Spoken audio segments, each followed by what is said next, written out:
Yindaba uma isiZulu Makhanya uthi akaqualify ukuhlala esihlalweni. Nansi impendulo, uma isiZulu uzalwa isibeletho esingcolileyo. Isibeletho sikabani? Isibeletho sikaMntane Nkosi uMantombi Dlamini oqhamuka ebukhosini baseSwatini. UMdlokombane ingonyama yebuza nje ukhothama nje uMdlokombane lelo qiniso beselazi beselifikile kuye bese iqediwe futhi neprocess yokulungiswa kwalo. uMntane Nkosi ulala nje ukhothama nje ubelazi lelo qiniso elokuthi akakwazi ukuzala inkosi futhi beselenziwe nesiko lokuthi esibelethweni sakhe ufakwe enye yamadodana kaMdlokombane angawazali biological, kodwa ukuze kube nenkosi kwaZulu makwebuza ingonyama uMdlokombane kwakumele kube nesiko elenziwayo. Enziwa-ke ama-meetings after iqiniso lifikile kuMdlokombane elokuthi wadayiselwa ingulube isesakeni ngokulobola uMntane Nkosi uMantombi Dlamini.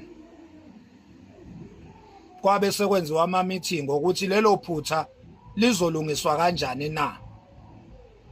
Ayemabili ama-options akwaqhamuka nawo ekwangalungiswa ngawo lelo phutha. Kwakumele uMdlokombane akhethe i-option eyodwa. Oqala umbono kwabo ukuthi uMdlokombane akaphinde futhi akhethe khona esigodlweni eSwatini ebukhosini, akhethe enye intokazi ayilethe kaZulu izozala inkosi. Akakuvumanga lokho uMdlokombane ukwenza ngoba wayengesenalo ithemba lokuthi angeke futhi aphinde adayiselwe enye ingulube isesakeni. Ilapho uMdlokombane wabe sekhetha u-option number 2 wokuthi akukhethwe enye yamadodana akhe okuyiyona endala bese kwenziwa isiko lokuthi ifakwe esibelethweni sikaMntane Nkosi. Yena lo onesibeletho esingcolile akwenziwa isiko lokuthi akukhethwe madodaneni esendeni likaMdlokombane ebese ifakwa leyo ndodana ngokosiko, ngoba biological uMntane Nkosi uhlulekile ukuzala inkosi, hayi ngoba ezenze yena ngenxa yamanyala azaleke kuwo, ngenxa yomndeni wakhe nabazali bakhe. Uhlulekile ukuletha inkosi kwaZulu. Kwabe sekwenziwa-ke isiko, nakhona lelo siko uMdlokombane wayehlonipha yena uMntane Nkosi, emhlonipha, emdabukela. Wathi okungcono akwenziwe isiko thizeni lokuthi akufakwe enye yamadodana ami i-introduce esibelethweni sikaMntane Nkosi ukuze kuzoba yiyo leyo ndodana eyoba inkosi. Nangempela-ke kwavunyelwana ngo-Elothi, yenziwa lelo siko lelo, kwathathwa umntwana uZonda Magwala wayiswa eSwatini kwayokwenziwa isiko lokufakwa kwakhe esibelethweni sikaMntane Nkosi ukuze ezoba inkosi.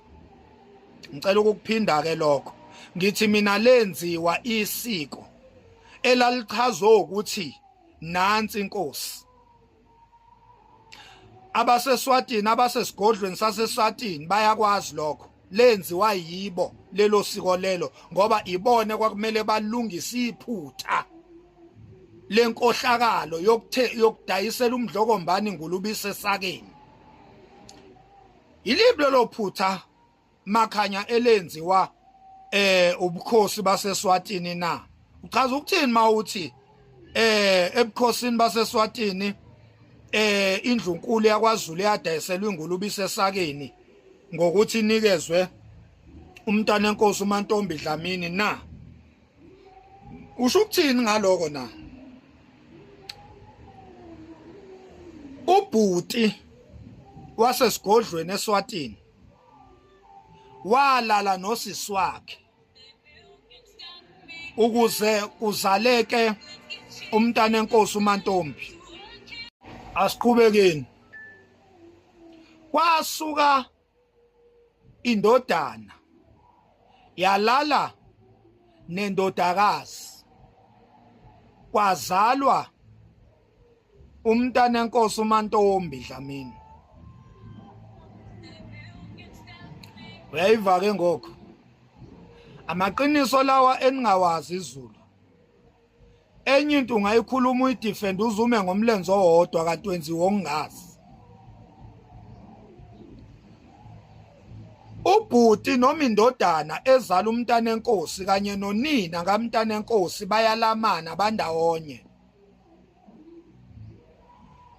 Ingakho umntanenkosi akanakho komalume ngoba uma kamntanenkosi nobaba wakhe balamana kanje. Lelo ke kwaba yichilo, kwaba yihlazo ela disqualifya isibeletho samntanenkosi ekutheni singakhiqiza noma singazala inkosi. Ake ngikuphinde lokho. Isibeletho sikaMantombi Dlamini umntanenkosi ozala uMisizulu already besingcolile, sizala uMisizulu nje impilo yaso yonke singcolile. Ingakho uMisizulu engaqualify ukuba inkosi ngoba uzalwa umama ozalwa ngamanyala. Lento ayidingi ama-emotions, ayidingi ukuthi ube umuntu osohlangothini oluthile, kudinga nje ukuthi ube umuntu ozwana neqiniso. Umntana uLokhuza, umntanenkosi uMantombi Dlamini owunina kaMisizulu uzalwe ngamanyala. Lokho kumenza abe ngongcolileyo makukhulunywa ngobukhosi. Ingakho ke uma ngabe litholakala leliqiniso zembuleka izinqe ngaleli qiniso, ubukhosi baseSwatini babe sebenza indlela zokuxolisa noma zokubuyisana kanye nobukhosi bukaZulu. Baxolisa kumdlokombane, ulala nje umdlokombane kwase kuxolelwene. Ekuxolelaneni kwabo kwase kwenziwa isiko lokuthi nansi option ekungalungiswa ngayo leli iphutha, ngoba uoption number 1 umntwana ingonyama umdlokombane ayiwamukelanga, owawuthi akaphinde akhethe enye intombi esigodlweni noma ebukhosini baseSwatini. Akakwamukelanga lokho umdlokombane. Kwase kuqhamukwa necebo lokuthi nasi isintu akuthathwe enye yamadodana akhe ifakwe ngokwesiko esiswini noma esibelethweni sikamntanenkosi. Ngalokho ke uZulu uyobe sewubuyelwa yithemba lokuthi sewunayo inkosi ngoba inkosi izalwa yigazi lobukhosi. Ingakho ke umntwana uZonda Magwala uSimakade samakhosi wafakwa esibelethweni somntanenkosi ukuze ezoba inkosi. Akaqualify kanjalo kuMisizulu. Usuyezwa ke Zulu,